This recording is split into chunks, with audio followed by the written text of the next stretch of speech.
Afternoon recording, afternoon cocktails.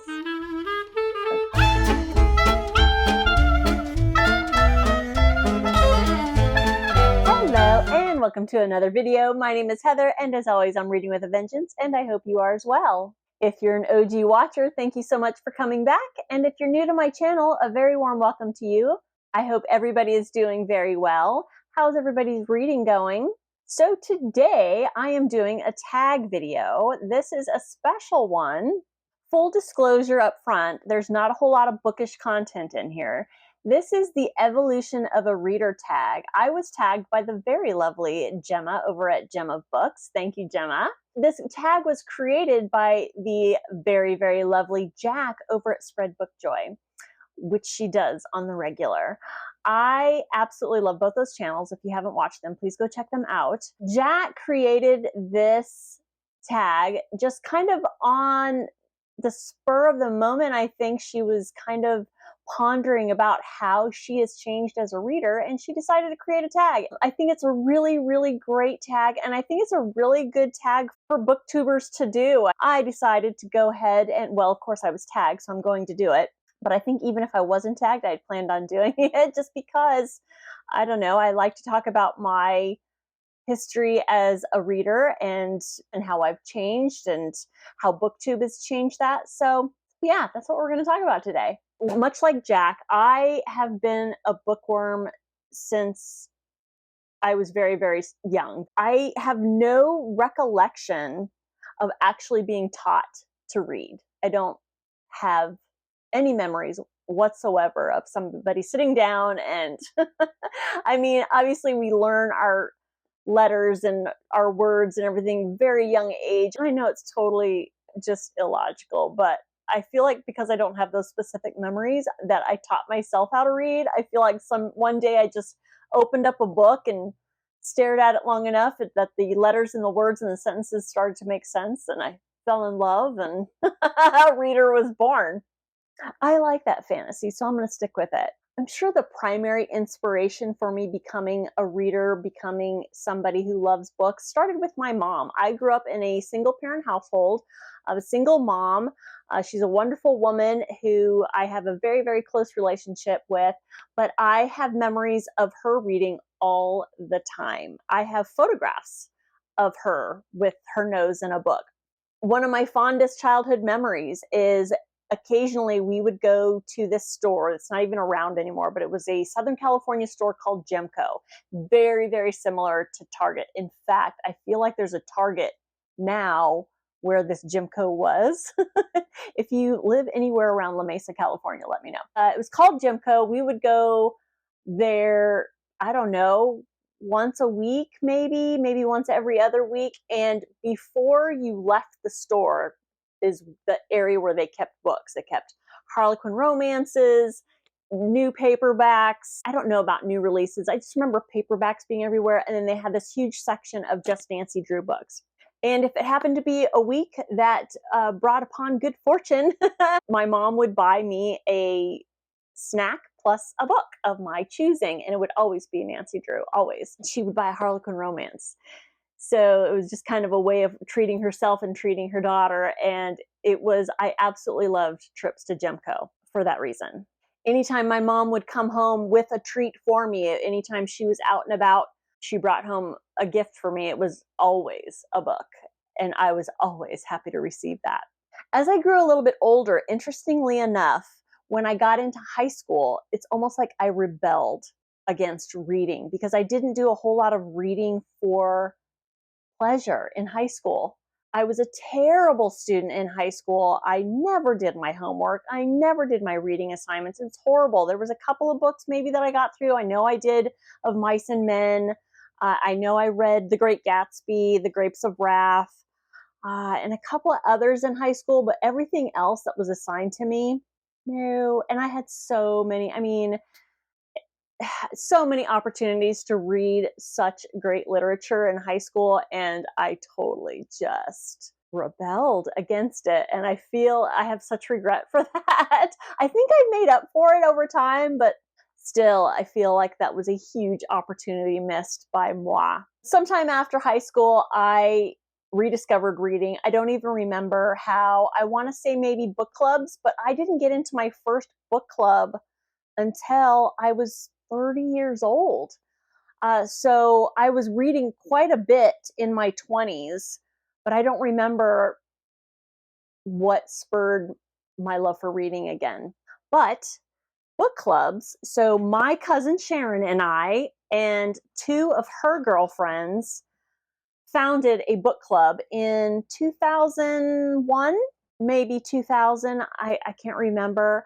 And it grew from the Plank 4 members, and I think those two members ended up leaving, and Sharon and I were always part of it. And that book club lasted 10 years.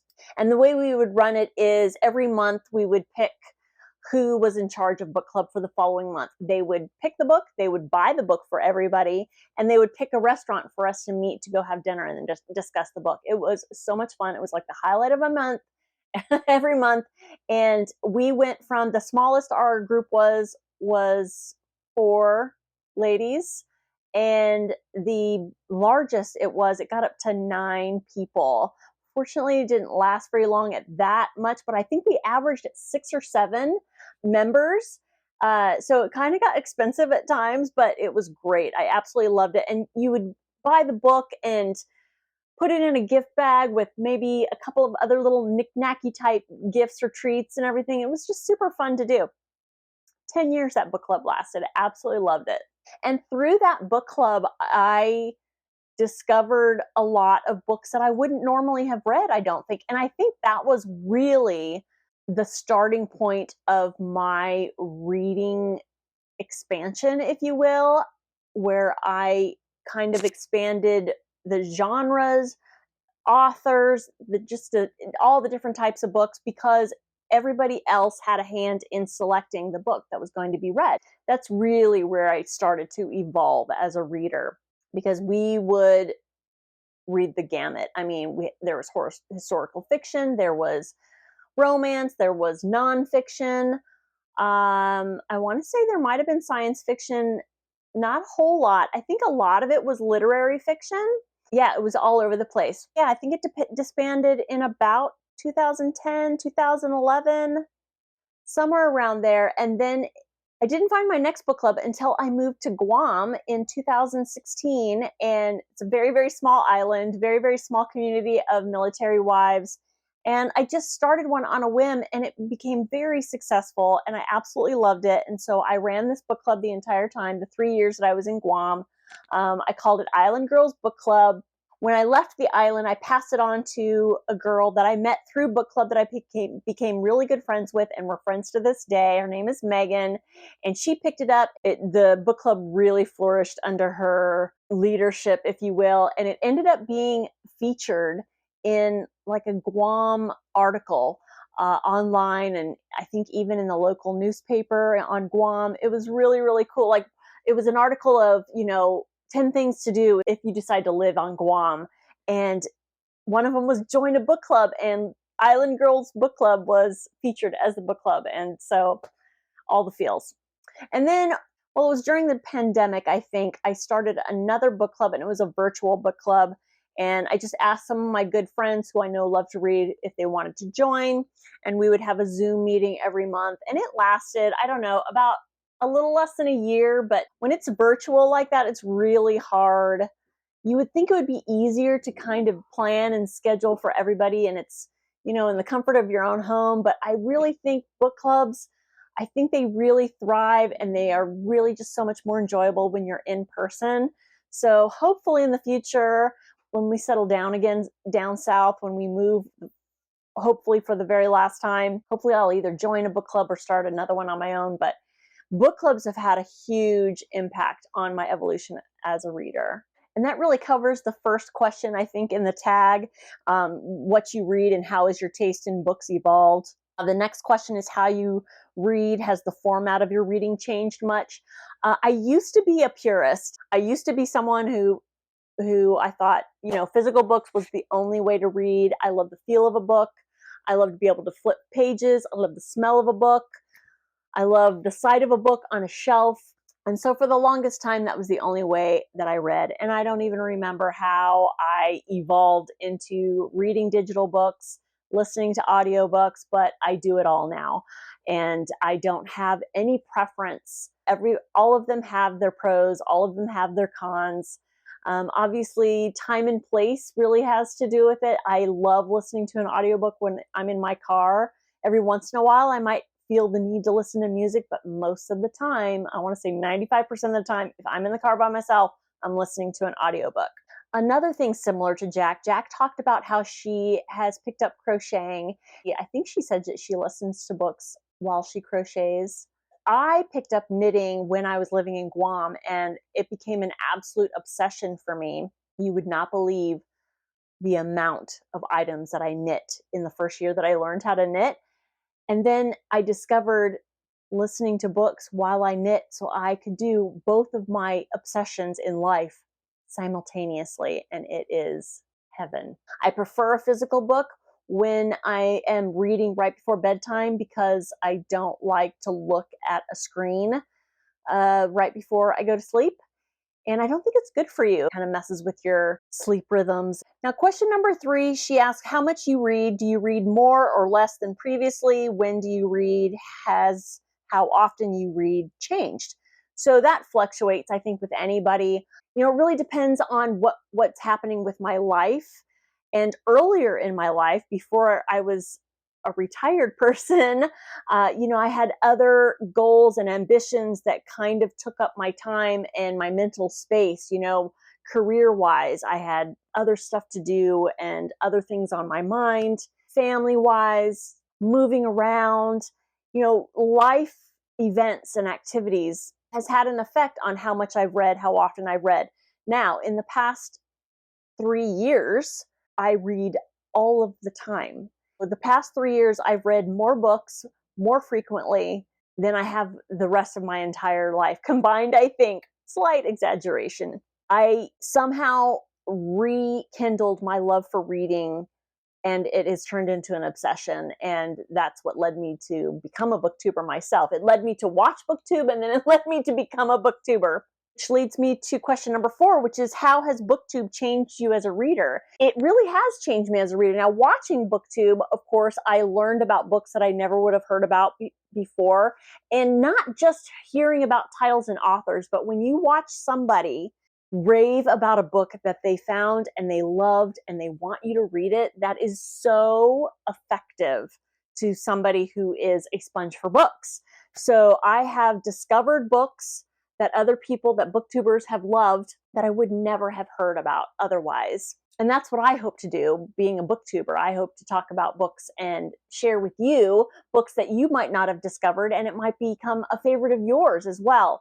So that's how that's changed me. And then becoming a booktuber, how has it changed how I read? It does. What's unfortunate about being a booktuber is that it takes time, obviously, to be a booktuber. Now, I do this for fun, obviously, but I think as a booktuber, we have a responsibility to kind of know some things of what we're talking about. Most of my videos, it's all about opinion, right? It's all about opinion. But sometimes we end up talking about, say, particular authors or themes of a book where you kind of have to know a little bit about what you're talking about, or even books that there have been times where I talk about books that I haven't read. So I kind of have to research what those books are about, who might like those books, who those books might appeal to for A, B, and C reasons. So it takes a certain amount of research to do some of the videos that we do here on Booktube. And then just notes, because I don't want to sit here and hem and haw and I don't want to have to edit the absolute crap out of something because I haven't taken notes or because I have to look at a computer screen or whatever. That I have to do that a little bit, but there is preparation involved in putting together Booktube videos. So that takes up some of my valuable reading time. I'm not complaining. I absolutely love doing this channel, but that has changed my reading. I don't read as often, as much, I think, as I did before I was a booktuber, but that's okay. As long as I don't put too much pressure on myself to, I have to read this, that, and the other before I can record a video, it's all good. It seems I find plenty to talk about and plenty of topics for Booktube videos, so I think I'm okay there. all in all, I think Booktube, watching it and becoming a booktuber has been a positive influence on my reading. I will say also, becoming a booktuber has made me a little bit more discerning, a little bit more critical when I'm reading. I find myself, and this I have to get over. I find myself when I'm reading, sometimes I will get stuck as I'm reading and find myself thinking about, well, what would I say about this in a video? Or, and sometimes I go down that rabbit hole of, oh, well, this is an interesting idea for a video, or all of that kind of thing. So sometimes being a booktuber can be distracting while I read, because I'm thinking of it in terms of how I'm going to review the book and what I'm going to say about it. So that's a habit I really like to break. I love recommending books to you all. One of my most favorite comments that I get is when people say, I saw that you talk about this book on a video and I read it because you recommended it and I absolutely loved it. It's one of my new favorites. Absolutely motivates me to keep recording videos. Absolutely love it. But yeah, most of my evolution as a reader has occurred over the past year, maybe year and a half, that I started watching Booktube, because I have expanded the genres and the formats of books. As far as, I think I read my first graphic novel after I started watching Booktube. I've really gotten into sci-fi. I've started to dabble in fantasy. I'm still struggling, but I have not given up on it. Booktube has absolutely had an effect on my evolution as a reader in terms of genre and how I read, critically speaking. So the last question that she has is to tag some friends. Now, Jack's original video, she tagged the crap out of people. She tagged every single person that I think I would have tagged, that I normally tag. And then I was tagged by Gemma, and Gemma tagged the remaining people that I would have tagged. So I had to kind of go back and look at the people that I subscribe to. I picked a smattering of folks that I think would enjoy doing this tag. I would love to hear their thoughts on their evolution as a reader. So here goes. I tagged Kushi Kishore.